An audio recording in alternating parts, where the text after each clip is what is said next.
Hello বন্ধুরা, তোমরা কেমন আছো? আশা করি ভালো আছো। আবারও নিয়ে চলে এলাম নতুন একটা ভিডিও। ভালো লাগলে লাইক কমেন্ট করবেন আর সব বন্ধুদের কাছে ভিডিওটা শেয়ার করে দেবেন। পুরোপুরি ভিডিওটা দেখবেন, টেনে টেনে দেখবেন না, তাহলে কিছুই বুঝতে পারবেন না। দেখতেই পাচ্ছ আমি এখানে দুখানা মূলো নিয়ে নিয়েছি, আর অতি অবশ্যই এখানে দুখানা মূলো নিতে হবে। আর আপনারা চাইলে লাল মূলোও খেতে পারো, সাদা মূলোটা বেশি টেস্টি হয়, লাল মূলো একটু ঝাঁঝালো হয় বেশি। আর যাই হোক, আমি দুখানা মূলো কেটে নিয়েছি। এই যে কেটে খোসা ফেলে একদম গোটা গোটা করে রেখে দিয়েছি।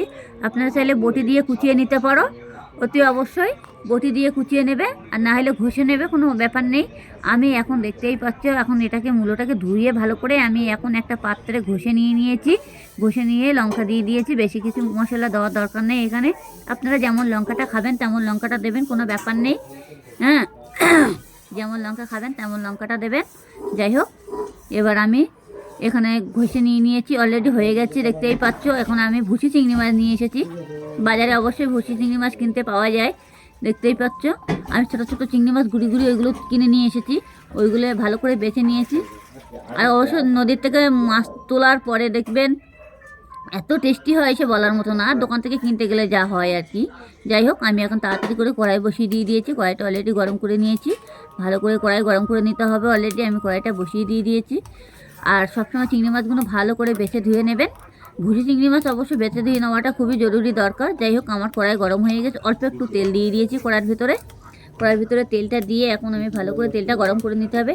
আর লবণ আর হলুদ দিতে হবে জাস্ট চিংড়ি মাছটা ভাজা করার জন্য। দেখতেই পাচ্ছ একদম গুঁড়ি গুঁড়ি চিংড়ি মাছ, দেখে মনে হবে না মনে হচ্ছে অন্য কিছু, এগুলো কিন্তু পুরোপুরি চিংড়ি মাছ। যাই হোক, ভাজলে বুঝতেই পারবে যে চিংড়ি মাছ কিনে, তখন দেখতেই পারবে। যাই হোক, এখন লবণ আর হলুদ দিতে হবে চিংড়ি মাছের ভিতরে, দিয়ে চিংড়ি মাছটাকে ভালো করে নাড়াচাড়া দিয়ে ভাজতে হবে। অতি অবশ্যই লক্ষ্য রাখবো ছোটো ছোটো চিংড়ি মাছ কিন্তু পুড়ে না যায়, সেরকম খেয়াল রাখতে হবে একটু। সেরকম খেয়াল রাখতে হবে। চিংড়ি মাছটাকে ভালোভাবে ভাজতে হবে অলরেডি ভেজে। এখন আমি নামিয়ে নেবো। যেটি হোক, আমি চিংড়ি মাছটা সবে বসিয়ে দিয়েছি, ভালো করে ভাজা করে নিতে হবে। অলরেডি চিংড়ি মাছটা জল জল ভাব হয়ে গেছে। এখন আমি হলুদ দিয়ে দিচ্ছি আর একটু লবণ দিয়ে দেবো।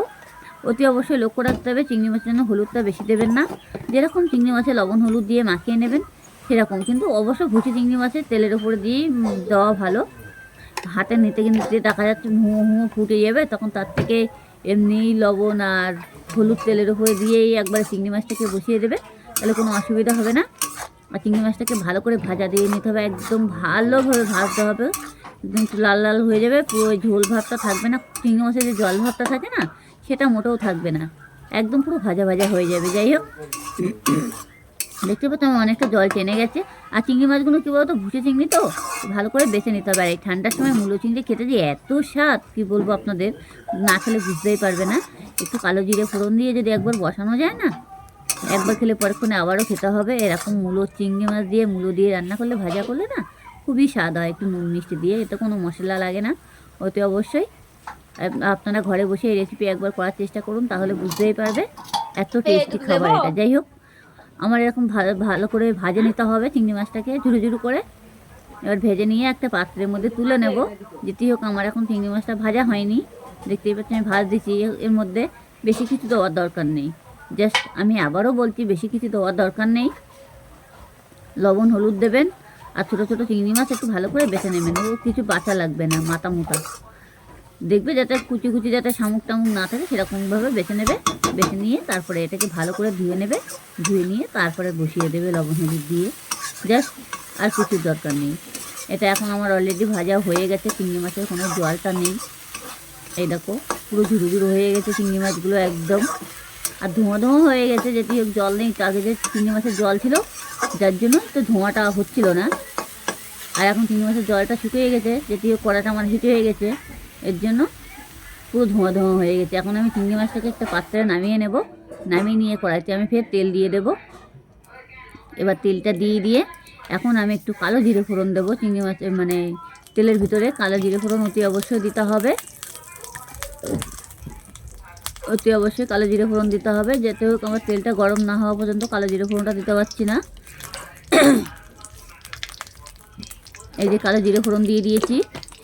এবার যে আমি মূলোটা কেটে রেখেছিলাম, এবার মূলোটা দেবো, আমি কুচিয়ে রেখেছিলাম। আপনারা চাইলে বটি দিয়েও কেটে নিতে পারো, কিন্তু বটি দিয়ে কেটে নিলে কি হবে, একটু শক্ত শক্ত থাকবে। যাই হোক, আমি একটু রসুন কুচি দিয়েছি হালকা, হালকা পরিমাণে কোনো রকম 2-3টে থেতো করে দিয়ে দিয়েছি আর কি। আপনারা চাইলে দিতে পারো, না চাইলে না দিতে পারো, কোনো ব্যাপার নেই। রসুন কুচিটা দিয়েছি, যেটি হোক আমি চিংড়ি মাছটা দিয়েছি তো টেস্টি হওয়ার জন্য রসুন কুচিটা দেওয়াটা খুবই জরুরি দরকার। যাই হোক, এখন আমি যে মূলোটা কেটে রেখেছিলাম, এই যে আমি এখন মূলোটা দিয়ে দিচ্ছি তেলের মধ্যে। ভালো করে দিতে হবে যাতে আবার হাতে না লাগে কোনোভাবে। হাতে লাগলে হবে না, অনেক সময় হাতে টাকা না লাগে, যাতে ফোসকা পড়ে যাবে সেরকমভাবে দেবেন না। একটু খেয়াল রাখবেন, খেয়াল রেখে কড়াইয়ের মধ্যে দেবেন। মনে করবেন যে কড়াইটা বেশি পেতে গেছে, তাহলে জালটা কমিয়ে দেবেন, কমিয়ে দিয়ে সেটাকে মূলোটা দিয়ে দেবেন। কোনো অসুবিধা নেই, ছিটকাবেন না, তাহলে মানে ছিটকে যাবে। তাহলে আস্তে আস্তে করে মূলোটা দিয়ে দেবে। অনেক সময় দেখা যাচ্ছে তেলটা গরম হয়ে গেলে তখন মূলোটা দেওয়ার সাথে সাথে তেলটা ছিটকে যায়, অনেকে দিতে পারে না। সেভাবে দেবে না, আস্তে করে দেবেন, দেখবেন গায়ে লাগবে না। যাই হোক, এটাকে আমার ভালো করে ভেজে নিতে হবে। মূলোতে অনেকটা জল ভাবটা উঠে গেছে, জল দেওয়ার কোনো কারণে এক ফোঁটাও ভুল করে জল দেবেন না। যাই হোক, আমি এখন লবণ দিয়ে দিচ্ছি। এবার লবণ দিয়ে দিচ্ছি, এবার আমি একটু হলুদ দিয়ে দেবো। লবণ হলুদটা দিতেই হবে এর মধ্যে। এখন আমি লবণটা দিয়ে দিয়েছি, এটাকে ভালো করে আবার নাড়াচাড়া দিতে হবে। দিয়ে আমি এখন এবার একটু হলুদ দিয়ে দেবো। হলুদটা একটু অল্প দেবেন, যাই হোক, নাহলে পুড়ে যাবে। তরকারিটা মানে সেজে গেলে অল্প একটু হয়ে যাবে, বুঝে শুনে হলুদটা দেবেন, নাহলে হলুদের গন্ধ লাগলে খাওয়া যাবে না। যাই হোক, এবার আমি এখন একটু হালকা পরিমাণে চিনি দেব, কোনো রকম। এই যে চিনিটা দিয়ে দিচ্ছি, চিনিটা দিতে হবে। চিনিটা দিলে পরে যে খাওয়ার ভাবটা থাকে মূলত সেটা আর থাকবে না, খেতেও কিন্তু খুব দারুণ লাগবে। জাস্ট এতে বেশি কিছু মশলা দেওয়ার দরকার নেই। আর আপনারা কিভাবে খাবেন সেটা তো জানি না, আপনারা এইভাবে একবার করে খেয়ে দেখুন, তাহলে বুঝতেই পারবে টেস্টি কত। কুচি চিংড়ি মাছ দিয়ে আর মূলো দিয়ে মানে ভাজা করে খেলে না, একবার খেলে পরেক্ষণে আবারও খেতে ইচ্ছা করবে। খুবই টেস্টি খাবার এটা। দেখতেই পাচ্ছি আমার মূলোতে অনেকটা জল উঠেছিল, এই জলটা পুরো ঝুড়ো ঝুড়ো হয়ে গেছে আর অনেকটাই মানে টেনে গেছে। এবার আমার পুরোটা আর একটু ভেজে নিতে হবে। ভেজে নিয়ে যে আমার চিংড়ি মাছটা আছে সেটা আমি মূলোর ভিতরে দেবো। যেটি হোক, আমি এখন দিচ্ছি না, একটু পরে দেব। পরে দিয়ে তারপরে আমি আবারও নাড়াচাড়া দিতে হবে। চিংড়ি মাছটা এখন তুলে রেখেছি, এটাকে পুরো একদম হয়ে যাবে, ভাজা ভাজা হয়ে যাবে, মানে নরম হবে না, পুরো ঝুড়ো ঝুড়ো টাইপের হবে। সেটাও কিন্তু খুবই ভালো লাগবে। আর যদি ডাল দিয়ে খাওয়া যায় তাহলে তো আরও বেশি ভালো লাগবে। যাই হোক, দেখতেই পাচ্ছ আমি এখন চিংড়ি মাছটা দিয়ে দিচ্ছি। আমার অনেকটা মূলোটা হয়ে গেছে। এরকম চিংড়ি মাছটা রেখেছি ভেজে, সেটাকে আমি এখন দিয়ে দিলাম। দেখেছ, এই ঝুড়ো চিংড়ি মাছটাকে আমি এখন দিয়ে দিয়েছি। এই যে চিংড়ি মাছটাকে আমি দিয়ে দিয়েছি এখন, দিয়ে এটাকে ভালো করে আবারও নাড়াচাড়া দিতে হবে। এবার মানে কড়াই কিন্তু লেগে যাওয়ার সম্ভাবনা থাকবে, চাইলে গ্যাসটাকে কমিয়ে দেবে, তাহলে আরও ভালো হবে। গ্যাসটাকে কমিয়ে দিয়ে যদি এটা নাড়াচাড়া করতে পারো তাহলে খুবই সুন্দর হবে, আর রান্নাটাও ভালো হবে, খেতেও কিন্তু স্বাদ লাগবে।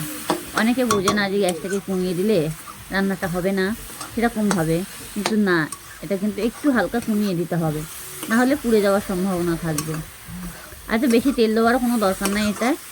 এটা এমনি লো আঁচে করাও যাবে, কোনো ব্যাপার না, কিন্তু লো আঁচে করলে একটু টাইম লাগবে। আপনার চাইলে হিট করে দিতে পারবে, কিন্তু হিট করে দিলে ঘন ঘন নাড়তে হবে। এই যে, তাছাড়া আর কিছুই না। দেখতেই পাচ্ছ আমার মূলো ভাজাটা অনেকটা হয়েও গেছে, আর পুরোপুরি প্রায় মূলো ভাজাটা পুরোপুরি হয়েও গেছে, আর একটু হবে। ভালো লাগলে লাইক কমেন্ট করবেন, আর সব বন্ধুদের কাছে ভিডিওটা পুরোপুরি শেয়ার করে দেবেন।